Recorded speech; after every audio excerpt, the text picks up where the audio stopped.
Hello everyone. तो कैसे हैं आप लोग। स्वागत है आप सबका हमारे इस चैनल प्रोग्रामिंग नॉलेज में। तो इस वीडियो से हम शुरू करने वाले हैं सी प्रोग्रामिंग लैंग्वेज का ट्यूटोरियल। अगर आपको भी सीखनी है सी प्रोग्रामिंग लैंग्वेज तो आप इस ट्यूटोरियल को फॉलो कर सकते हैं। ओके, तो चलिए स्टार्ट करते हैं बिना किसी देरी। तो चलिए लेट्स गेट स्टार्टेड। तो क्या होती है सी प्रोग्रामिंग लैंग्वेज। तो सी प्रोग्रामिंग लैंग्वेज जानने से पहले आपको जानना होगा कि क्या होती है प्रोग्रामिंग लैंग्वेज। ओके, तो क्या होती है प्रोग्रामिंग लैंग्वेज, इसको हम समझते हैं एक एग्जाम्पल से। समझ लीजिए एक इंसान है जिसको अपना काम कराना है कंप्यूटर से।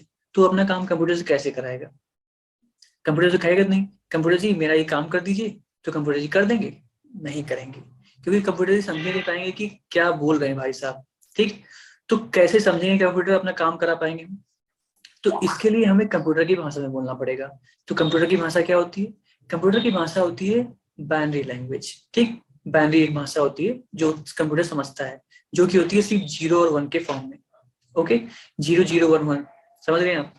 जैसे कि आप बोलते हैं व्हाट इज योर नेम, तो जो WHAT वाट होता है ना, तो W का अपना 0 0 1 में समझता है और H को अपने 0 0 1 में समझता है। तो इस तरह पूरा कन्वर्ट करके तब वो समझता है। तो बहुत ही डिफिकल्ट होती है। ओके, तो उस लैंग्वेज में तो ये बोल नहीं पाएगा इंसान की WW0011, कोई बोल पाएगा? नहीं बोल पाएगा। ठीक, तो इसलिए बड़ा ही डिफिकल्ट था कंप्यूटर से अपना काम कराना। तो तब आया प्रोग्रामिंग लैंग्वेज का कॉन्सेप्ट। तो प्रोग्रामिंग लैंग्वेज क्या होती है? प्रोग्रामिंग लैंग्वेज में हम it is a set of instruction, okay, जिसमें ह्यूमन अंडरस्टैंडेबल कोड का यूज किया गया, लैंग्वेज का यूज किया गया, जो कि हमारी इंग्लिश लैंग्वेज। तो इंग्लिश लैंग्वेज आप भी समझ लेते हैं, समझ लेते होंगे हल्का फुल्का। जैसे प्रिंट में क्या होता है, प्रिंट कराना किसी चीज को, ठीक है, नहीं आता तो कोई दिक्कत नहीं इंग्लिश लैंग्वेज। ठीक, तो इस तरह हुआ। तो अब प्रोग्रामिंग लैंग्वेज बन गई। तो प्रोग्रामिंग लैंग्वेज भी इंग्लिश में थी, तो कैसे समझेगा हमारा कंप्यूटर भाई साहब? तो इसको भी समझाने के लिए एक आइडिया निकाला गया कि एक सॉफ्टवेयर बना दिया गया जो कि हमारी प्रोग्रामिंग लैंग्वेज के कोड को कन्वर्ट करेगा किसमें? कंप्यूटर की लैंग्वेज में, जिसे कहते हैं हम मशीन लैंग्वेज में। ठीक, तो इस तरह उसे नाम दिया गया कंपाइलर। तो कंपाइलर क्या काम करता है? कंपाइलर एक सॉफ्टवेयर है जो कि हमारे सी लैंग्वेज के कोड को मशीन लैंग्वेज के कोड में कन्वर्ट कर देता है, ताकि उसको भी समझ में आ जाए और हमें भी। तो इस तरह उस ह्यूमन ने अपना काम कराया कंप्यूटर से। इस तरह हमारी प्रोग्रामिंग लैंग्वेज का जन्म हुआ। तो उसी में से एक प्रोग्रामिंग लैंग्वेज है सी लैंग्वेज। ओके, इसे the mother of all language भी कहा जाता है। क्यों कहते हैं आपको आगे बताएंगे, बने रहिए हमारे साथ। तो समझ गए आप? तो ये था प्रोग्रामिंग लैंग्वेज का कॉन्सेप्ट। तो चलिए अब समझते हैं कि क्या होती है सी प्रोग्रामिंग लैंग्वेज। तो सी प्रोग्रामिंग लैंग्वेज क्या है, इसको जानने से पहले हम समझ लेते हैं कि इसकी हिस्ट्री क्या है, मतलब इसको किसने डेवलप किया था और कहाँ इसका जन्म हुआ था। तो C programming language was developed in 1972 by Dennis Ritchie at Bell Laboratories of AT&T। तो क्या हुआ था कि सी लैंग्वेज जो हमारी डेवलप हुई थी उसको हमारे डेनिस रिची साहब ने डेवलप किया था। कब डेवलप किया था? 1972 में। और बेल लेबोरेटरीज में इसको डेवलप किया था, जो कि किसकी लेबोरेटरी थी? AT&T की, मतलब अमेरिकन टेलीफोन एंड टेलीग्राफ की लेबोरेटरी थी। वहीं पर हमारे डेनिस रिची साहब ने इसको डेवलप किया था, जो कि कहाँ पर है? जो कि USA में लोकेटेड है। देन इसीलिए Dennis Ritchie is also known as the founder of the C language, इसीलिए इनको the founder of C language कहते हैं। It was developed to overcome the problems of previous languages such as B, BCPL, etc. तो आप थोड़ा ध्यान समझिएगा। तो आपके दिमाग में थोड़ा ये भी आ रहा होगा क्वेश्चन कि क्या सी ही प्रोग्रामिंग लैंग्वेज ऐसी है जिसका डेवलपमेंट पहले हुआ था? नहीं, सी प्रोग्रामिंग लैंग्वेज से पहले भी काफी लैंग्वेजेस आ चुकी हैं, ठीक है, जिसमें काफी प्रॉब्लम्स थी, ठीक है, और काफी डिफिकल्ट थी। जैसे हमारी अल्गोल लैंग्वेज हो गई, बी लैंग्वेज हो गई, BCPL लैंग्वेज हो गई, काफी लैंग्वेज आ चुकी हैं जिसमें कुछ ना कुछ दिक्कतें थी। तो उन सब की दिक्कतों को कम करते हुए और आसान करते हुए जो कि सबसे अच्छी प्रोग्रामिंग लैंग्वेज उसके बाद बनी, वो थी हमारी C programming language. Okay, it inherits many features of previous languages such as B and BCPL। तो आपको बताया ना कि उन सब की प्रॉब्लम्स को कम करते हुए इनको बनाया गया। तो मतलब एक में प्रॉब्लम थी, दूसरे में दूसरी प्रॉब्लम थी, तो उन सबको मिला करके और सारी प्रॉब्लम को कम करके तब जाके हमारी सी लैंग्वेज बनी। तो इसको mainly B and BCPL language को यूज करके बनाया गया था। तो बी क्या है? बी मतलब बेसिक लैंग्वेज, और BCPL basic combined programming language. ठीक है, दोनों लैंग्वेज थी लेकिन थोड़ी डिफिकल्ट थी। तो मतलब मेन हमारा क्या है मोटिव की सबसे अच्छी जो प्रोग्रामिंग लैंग्वेज आई उसके बाद, वो थी हमारी सी लैंग्वेज, जिसको सब लोग आराम से यूज कर सकते थे। तो initially C language was developed to be used in का यूनिक्स ऑपरेटिंग सिस्टम। शुरुआत में क्या हुआ था कि इसका मेन पर्पस था, मेन यूज कहाँ किया जाता था, मेन यूज इसका किया था यूनिक्स ऑपरेटिंग सिस्टम में। ओके, तो यूनिक्स ऑपरेटिंग सिस्टम के बारे में एक फैक्ट है, आपको बताएंगे आगे। ओके, तो इसी बात पे चलिए हम थोड़ा इसके सी प्रोग्रामिंग लैंग्वेज के थोड़ा फैक्ट जान लेते हैं। तो interesting facts about C programming language. तो आपके दिमाग में आ रहा होगा इसका नाम सी क्यों पड़ गया, कोई लॉजिक है इसके पीछे कि ऐसे ही रख दिया गया सी? तो इसके पीछे कोई लॉजिक नहीं है। असल में क्या हुआ, इसके पहले जो प्रोग्रामिंग लैंग्वेज आई थी उसका नाम था बी लैंग्वेज, आपको बताया ना मैंने, बेसिक लैंग्वेज। तो उसके बाद इसका डेवलपमेंट हुआ, इसीलिए इसका नाम सी प्रोग्रामिंग लैंग्वेज पड़ गया। ओके, तो इसके पीछे कोई लॉजिक नहीं है। Then C is the basic of many programming languages. In other words many languages borrowed syntax basis of this programming language. तो मैंने जैसे कि आपको बताया ना कि इसको the mother of all languages क्यों कहा है, समझिए इस ध्यान से।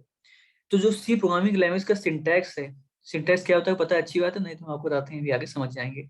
और इसके जो फीचर्स हैं वो डायरेक्टली और इनडायरेक्टली जितनी भी लैंग्वेजेस अभी डेवलप हो रही हैं वो इसी के सिंटैक्स और फीचर्स को फॉलो अप कर रही हैं। ओके, मतलब बेस यही है, इसी को देख के सारी प्रोग्रामिंग लैंग्वेज का डेवलपमेंट हो रहा है, इसीलिए इसको the mother of all languages कहा जाता है, इसको याद रखिएगा।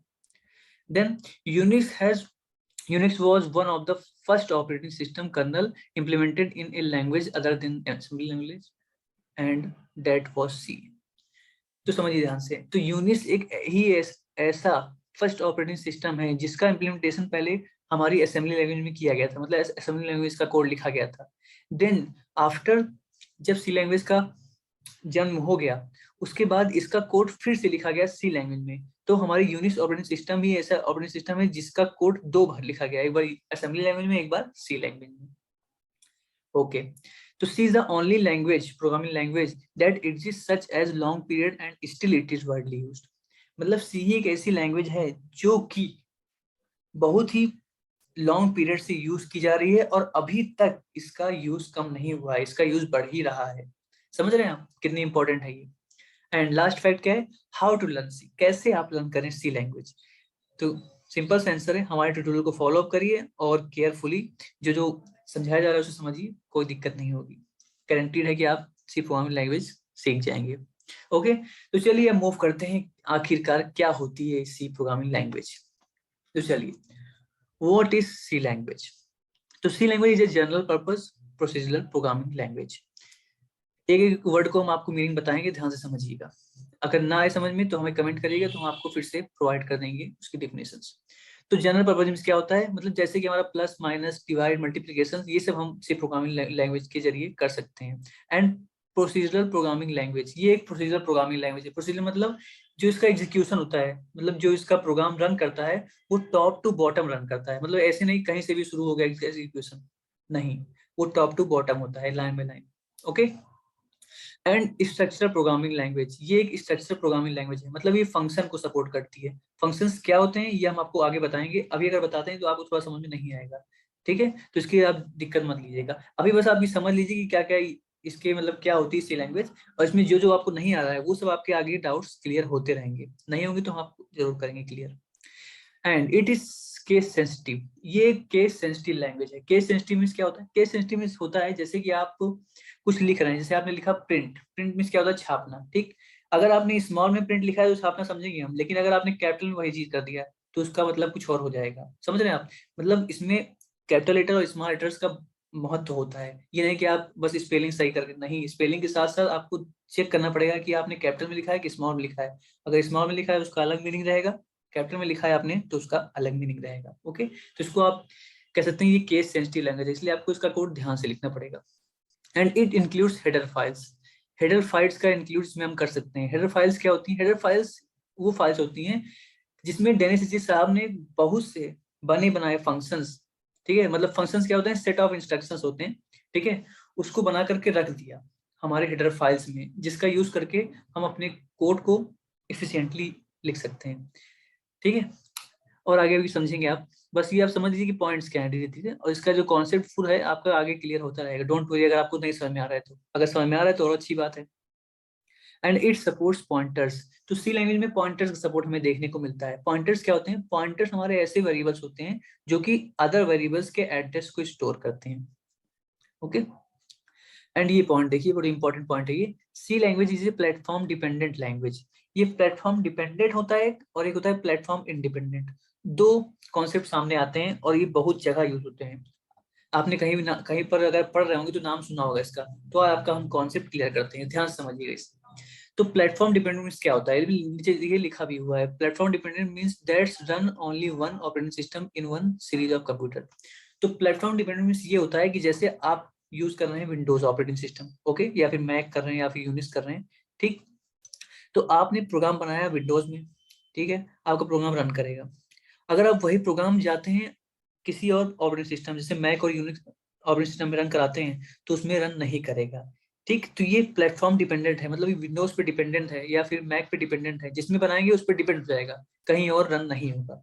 और इसी जगह प्लेटफॉर्म इंडिपेंडेंट क्या होता है, प्लेटफॉर्म इंडिपेंडेंट वो होता है कि आपने एक बार प्रोग्राम बना दिया, उसके बाद किसी भी ऑपरेटिंग सिस्टम में आप आराम से इसको रन करा सकते हैं विदाउट एनी प्रॉब्लम, ओके। तो ऐसा करता हूँ आप समझ गए होंगे। अगर कोई भी डाउट है तो आप हमसे कमेंट में पूछ सकते हैं। तो चलिए अब आगे मूव करते हैं। तो आप समझते हैं कि एप्लीकेशंस ऑफ सी लैंग्वेज क्या होता है, मतलब इसके यूजेस क्या हैं, कि हम सी लैंग्वेज के जरिए क्या क्या कर सकते हैं। तो ध्यान समझिएगा, C language is use to design system software. C language के यूज के जरिए हम सिस्टम सॉफ्टवेयर को बना सकते हैं, जैसे कि हमारे ऑपरेटिंग सिस्टम हो गया, कंपाइलर एंड इंटरप्रेटर। तो ऑपरेटिंग सिस्टम क्या होता है आप समझ गए होंगे, कंपाइलर एंड इंटरप्रेटर क्या होता है, तो इसको ध्यान समझिएगा। कंपाइलर मैंने आपको पिछले बताया था, अगर नहीं समझ पाए होंगे तो फिर से समझिए। तो जैसे कि हम बताया था कि प्रोग्रामिंग लैंग्वेज जो होती है वो थोड़ी इंग्लिश में होती हैं, जिसको ह्यूमन आराम समझ सके। तो कंप्यूटर समझता है वो होती है बाइनरी लैंग्वेज, जो कि होती है मशीन लैंग्वेज, ठीक। तो हमारे जो कोड है जो हमने इंग्लिश में लिखा है, ठीक है, प्रोग्रामिंग लैंग्वेज में लिखा हुआ है, उसे कहते हैं सोर्स कोड। और जो मशीन समझती है उसे कहते हैं मशीन लैंग्वेज कोड, ठीक। तो हमारे कोड को मशीन लैंग्वेज के कोड में कन्वर्ट करने का काम जो करता है वो हमारा कंपाइलर करता है। कंपाइलर इज ए सॉफ्टवेयर, जो कि सॉफ्टवेयर बना दिया गया है, जो इसका काम होता है हमारे सोर्स कोड को मशीन कोड में कन्वर्ट करना। और वही सेम काम इंटरप्रेटर भी करता है। दोनों में डिफरेंस क्या है, एक ही चीज का डिफरेंस है, ध्यान समझिएगा। जो हमारा कंपाइलर होता है वो पूरे हमारे, जैसे हमने कोड लिखा है 4 5 या 10 लाइन का, 20 लाइन का, तो उस पूरे कोड को एक बार में कन्वर्ट कर देगा हमारे सोर्स कोड से मशीन कोड में। और उसी की जगह जो इंटरप्रेटर है वो लाइन बाय लाइन कन्वर्ट करता है हमारे सोर्स कोड को मशीन कोड में, ठीक। चलिए अब नेक्स्ट मूव करते हैं। It use for develop application software like spreadsheet and database. इसका यूज करके हम स्प्रेडशीट जैसे सॉफ्टवेयर एंड डेटाबेस जैसे सॉफ्टवेयर भी बना सकते हैं, जिसको हम एप्लीकेशन सॉफ्टवेयर कहते हैं। स्प्रेडशीट मतलब जैसे आपका एमएस एक्सेल हो गया, उसके जैसे सॉफ्टवेयर आप बना सकते हैं। एंड डेटाबेस क्या होता है, अगर आपको पता है अच्छी बात है, नहीं तो डेटाबेस वो होते हैं, जैसे डेटाबेस वो होते हैं जहाँ पे हम अपना डेटा स्टोर करते हैं सर्वर साइड पे, ओके।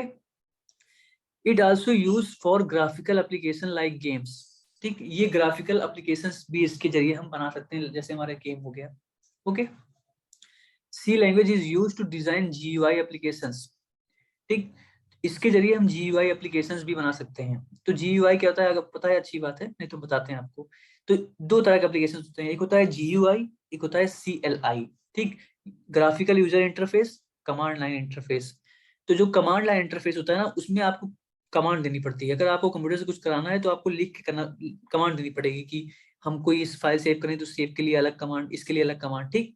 और जीयूआई से क्या होता है, जीयूआई में आपको बना बनाया ग्राफ मिल जाएगा, मतलब ग्राफिकल ग्राफ मिल जाएगा, और उस पर क्लिक करेंगे तो फाइल सेव हो जाएगी, जैसे आपका विंडोज में होता है। तो विंडोज आपका जीयूआई बेस्ड ऑपरेटिंग सिस्टम है, इसमें आप जैसे क्लिक करेंगे सेव के लिए तो सेव हो जाएगा, और आपको कोई गैलरी में क्लिक करेंगे गैलरी खुल जाएगी, इस तरह काम होता है। और जो हमारा यूनिक्स होता है वो होता है सीएलआई, कमांड लाइन इंटरफेस, उसमें आपको कमांड दे करके काम करना पड़ता है, तो ठीक है। तो इसके जरिए हम जीयूआई बेस्ड एप्लीकेशंस भी बना सकते हैं, जैसे हमारा फोटो एडिटर हो गया, एडोबी फोटोशॉप का नाम आपने सुना ही होगा, मोस्ट पॉपुलर फोटो एडिटर है, ठीक है। तो इसके जरिए उसका भी हम बना सकते हैं। Any kind of mathematical equation evaluate using C language, मतलब किसी भी तरह के मैथमेटिकल इक्वेशन को अगर आप सॉल्व करना चाहते हैं तो आप सॉल्व कर सकते हैं सी प्रोग्रामिंग लैंग्वेज के जरिए। It also use to design medical applications, जैसे जो हमारे हॉस्पिटल्स में एप्लीकेशंस या सॉफ्टवेयर यूज होते हैं, उस सब सॉफ्टवेयर भी हमारे सी प्रोग्रामिंग लैंग्वेज के जरिए बनाए जा सकते हैं। और भी कई सारे चीजें हैं जो कि हमारे सी प्रोग्रामिंग लैंग्वेज के जरिए बनाई जा सकती हैं, सबको हमने नहीं लिखा है, ओके। अगर आप गूगल पर सर्च करें तो बहुत ढेर सारी चीजें मिल जाएंगी, ठीक। तो हमने मेन यूज लिखे हुए हैं। तो आशा करता हूँ आप समझ गए होंगे कि क्या यूज है हमारी सी प्रोग्रामिंग लैंग्वेज का, ओके। तो इस वीडियो में हम इतना ही रखते हैं। अब नेक्स्ट वीडियो में हम आपको बताएंगे कि सी प्रोग्रामिंग लैंग्वेज का कोड हम कहाँ लिखें। ओके, हम जान रहे हैं आप बड़े एक्साइटेड होंगे कि इसका प्रोग्रामिंग जल्दी सिखाइए, प्रोग्रामिंग सीखें, लेकिन थोड़ा कॉन्सेप्ट भी हल्का फुल्का मालूम होना चाहिए ना, कि अगर कोई पूछ ले आपके दिमाग में होना चाहिए कि कैसे कोड रन कर रहा है, क्या चीज है। ठीक, तो इसके नेक्स्ट वीडियो में हम आपको बताएंगे कि सी प्रोग्रामिंग लैंग्वेज का ट्यूटोरियल कहाँ पे रन कराएं। तो अभी तक का अगर आपको वीडियो अच्छा लगा हो तो इसे लाइक करिए, और अगर जानकारी आपको अच्छी लगी हो तो इसको जरूर शेयर करिए, कि ताकि सब लोग इस प्रोग्रामिंग लैंग्वेज को जान सकें और जान सकें कि क्या है ये सी प्रोग्रामिंग लैंग्वेज। ओके, तो आपसे मिलते हैं फिर नेक्स्ट वीडियो में, तब तक के लिए धन्यवाद।